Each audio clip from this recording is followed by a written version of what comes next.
एक बार की बात है, एक दिन गौतम बुद्ध किसी गांव में प्रवचन दे रहे थे। उस गांव में उन्होंने एक दुखी व्यक्ति को देखा।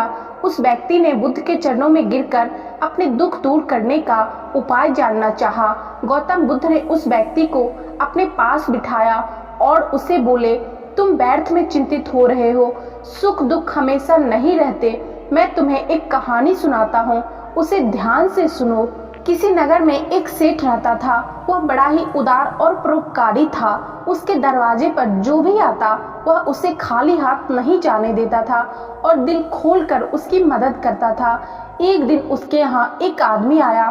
उसके हाथ में एक पर्चा था जिसे वह बेचना चाहता था। उसके पर्चे पर लिखा था, सदा ना रहे। भला इस तरह के पर्चे को कौन खरीदता, लेकिन सेठ ने उसे तत्काल खरीद लिया और अपनी पगड़ी के एक छोर में बांध लिया।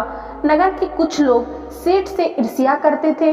उन्होंने एक दिन राजा के पास जाकर उसकी शिकायत की, जिससे राजा ने सेठ को पकड़वाकर जेल में डाल दिया।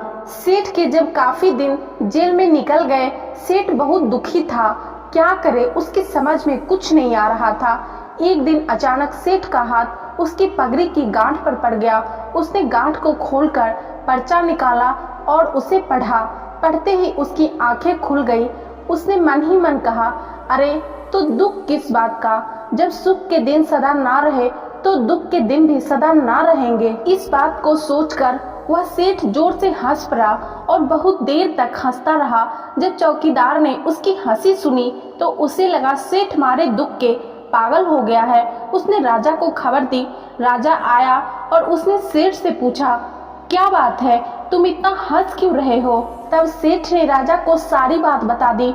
उसने कहा, राजन, आदमी दुखी क्यों होता है? सुख दुख के दिन तो सदा बदलते रहते हैं। सुख और दुख तो जीवन के दो पहलू हैं। यदि आज सुख है तो हो सकता है कि कल हमें दुख का मुंह भी देखना पड़े, और यदि आज दुख है तो हो सकता है कल हमें सुख भी देखना पड़े। सेठ की बात सुनकर राजा को अपनी गलती का एहसास हुआ और उसने सेठ से माफी मांगी। उसने सेठ को जेल से बाहर निकलवाकर उसके घर भिजवा दिया। सेठ आनंद से रहने लगा, क्योंकि उसे ज्ञात हो गया कि सुख के साथ साथ दुख के दिन भी सदा नहीं रहते हैं। महात्मा बुद्ध की इस कथा को सुनकर उस व्यक्ति के मन का बोझ हल्का हो गया और उसे समझ में आ गया कि यदि दुख है तो वो भी सदा नहीं रहेगा हमारे जीवन में, और यदि सुख है तो वो भी सदा हमारे जीवन में नहीं रहेगा। इसलिए हमें सुख और दुख दोनों के लिए हमेशा तत्पर रहना चाहिए। उसने महात्मा बुद्ध से आशीर्वाद लिया और अपने घर की ओर चल दिया। दोस्तों, महात्मा बुद्ध की इस कहानी से हमें यही सीख मिलती है कि यदि हमारे जीवन में दुख आता है तो हमें घबराना नहीं चाहिए। हमें धैर्य के साथ उस समय को काटना चाहिए, क्योंकि इस संसार में कुछ भी स्थिर नहीं है, क्योंकि परिवर्तन ही इस संसार का नियम है। यदि सुख है तो दुख में परिवर्तित हो सकता है, और यदि दुख है तो वो भी सुख में परिवर्तित हो सकता है। महात्मा बुद्ध की ये कहानी आप लोगों को कैसी लगी कमेंट करके जरूर बताइएगा, और वीडियो को लाइक जरूर कर दीजिएगा, और चैनल पर नए हैं तो चैनल को सब्सक्राइब करके बेल नोटिफिकेशन जरूर प्रेस कर लीजिएगा, ताकि हमारे चैनल पे आने वाले अगले सभी वीडियो का नोटिफिकेशन आप लोगों तक पहुंचता रहे।